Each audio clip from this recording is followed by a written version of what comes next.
when the American dream is threatened.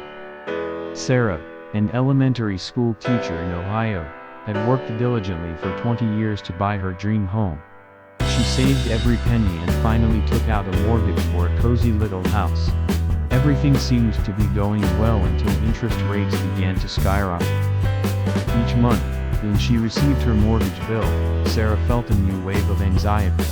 Her loan interest rate was steadily rising, making her monthly payments heavy. Sarah couldn't understand why the rates were increasing so quickly. She had no idea that in Washington, politicians were facing a grave problem: the national debt. The U.S. government was in debt by $37 trillion due to spending more than it earns. To borrow more money, they had to sell Treasury bonds. But now, demand for these bonds was decreasing, forcing the government to raise interest rates to attract buyers. This directly impacted Sarah's life.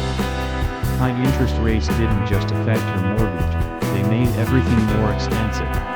From daily groceries to gas prices, everything was going up. Sarah's dream of a stable life was slowly turning into a financial burden. Against this backdrop, a new solution was proposed. A plan that didn't focus on cutting spending but instead on creating artificial demand for government bonds. This plan suggested using two tools: cryptocurrency and gold.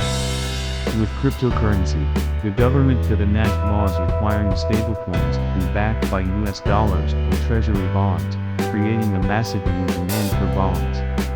With gold, the government could issue gold-backed bonds or revalue its gold reserves to create more money.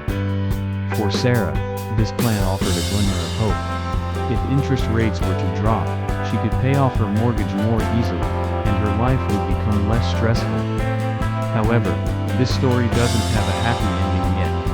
Analysts warn that this is just a temporary measure. It doesn't solve the core problem of government overspending.